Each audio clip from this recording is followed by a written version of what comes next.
with dipping sauce.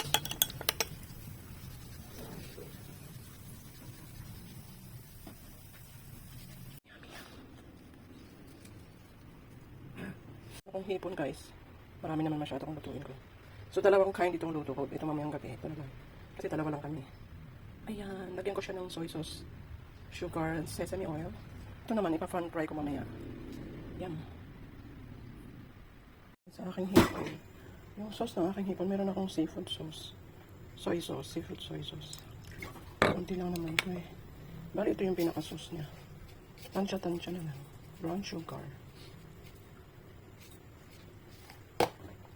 And sesame oil. Mix lang natin. Mix lang hanggang sa matunaw yung sugar.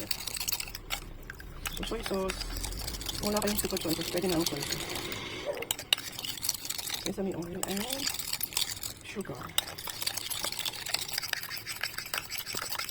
Meron ako ginger, chopped ginger at sibuyas. At ang aking hipon, pan-fry natin ng saglit na.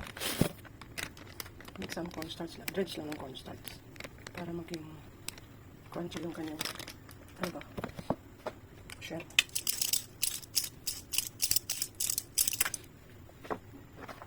So, i-fry natin yung hipon.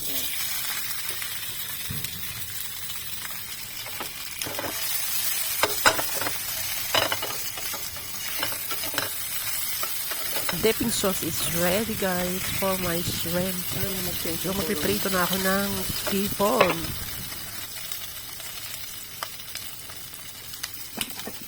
Wala akong oil, so I use olive oil. Kaya rin ako mag-isa ng aking sibuyas.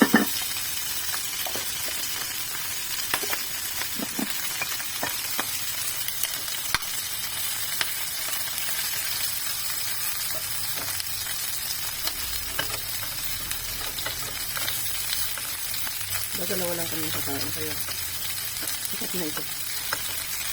Ano yung gabi naman yung kalahati ito.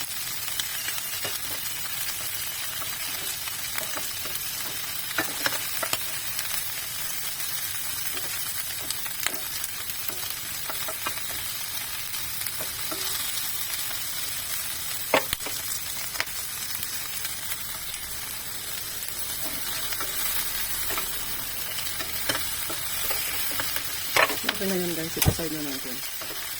Bakit lang ito maluto. Change ang color niya. Okay.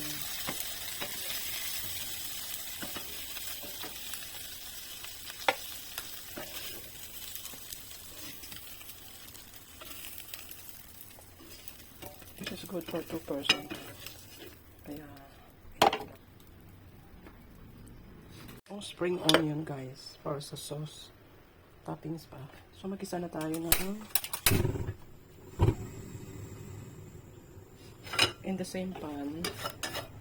Dagdagan ko na lang ng oil. Olive oil. Wala na akong oil eh. Stir-fried ginger. Chopped ginger.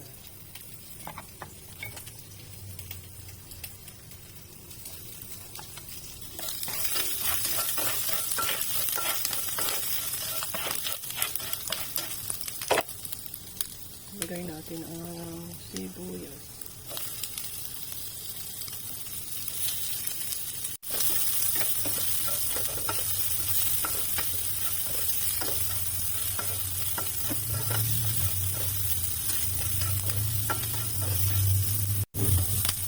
Tulbak natin si hipon guys. Yung pinag-try ko kanina. Naglagay ako dito ng konting wine. Cooking wine. At ilalagay ko na yung aking sauce kanina na soy sauce, sugar, and sesame oil.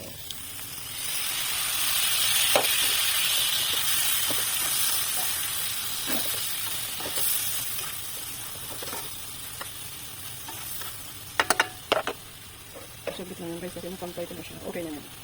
Put some green onion. Close the fire. That's it. Guys, it's done my first dish ng aking shrimp. Bali, dalawang lutuan siya, dalawang dish. So, it's done this first dish. In soy sauce lang with some spring onion. the sauce, sugar, sesame oil, and soy sauce. Sprinkle some onion. Yun na, very quick lang cooking. Kasi titigas yan pag tinagalan sa apoy. So, ganyan ng kabilis. My shrimp with spring onion. And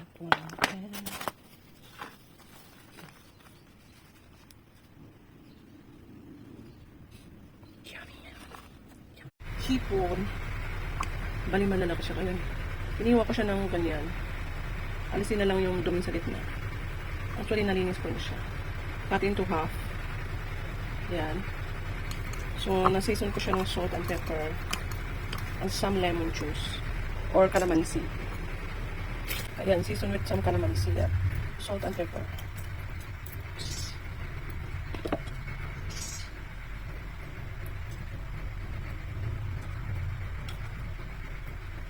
So, sit aside natin siya for a while. Meron ako dito harina, cornstarch, salt and pepper, some chicken powder. Nilagyan ko ng chicken powder para may lasa. At nagpati ako ng 2 egg. So mamaya ipa-pan fry natin siya. Actually, this is the second dish. Kahapon kasi meron akong hipon. So hinati ko siya into 2 para 2 beses. Dalawang dish ko siyang maluto. So, show you later sa fry ko. At sa fry ko, meron akong breadcrumbs din sila. Breadcrumbs. Flour, egg, and breadcrumbs. Tapos, meron ako dito, spring onion, chili. Meron akong mustard dito.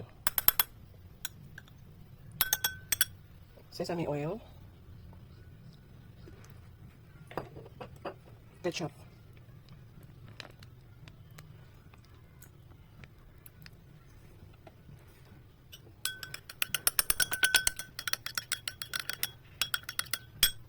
I-mix ko si spring onion at chili. And pepper, guys. Wala akong pinong paminta. So, ito yung magiging dipping sauce ko sa akin. Hipon. So, guys, mag-start na ako hipon. So, first,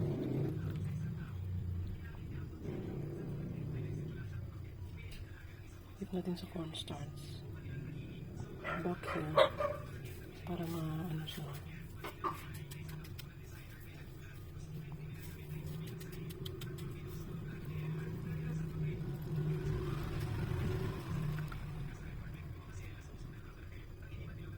Para dumikit yung breadcrumbs.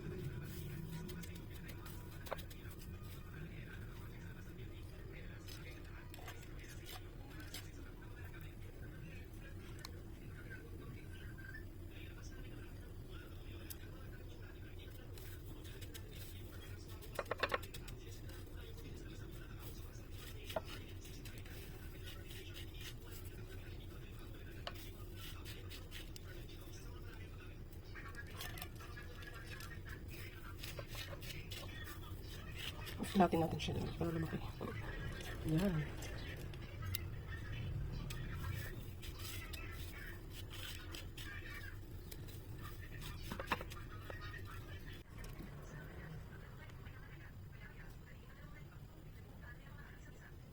Parang nalagyan ng baking powder ito harina.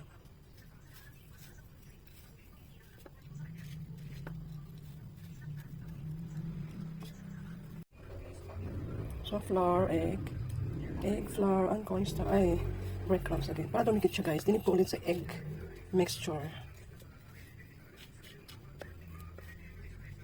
Just like so. I-flat lang natin para maging ganyan. So, mainit na yung oil ko. Ready na ako mag-fry. Yung ating hipon.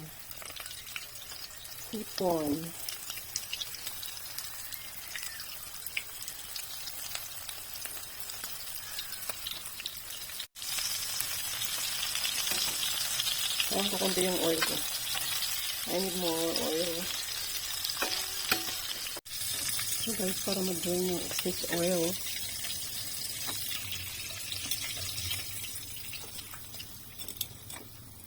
with dipping sauce. Ginawa kong sauce.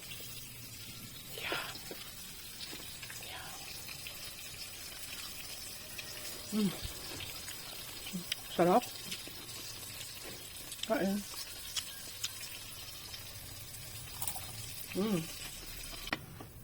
Ayan na guys yung aking shrimp. With dipping sauce.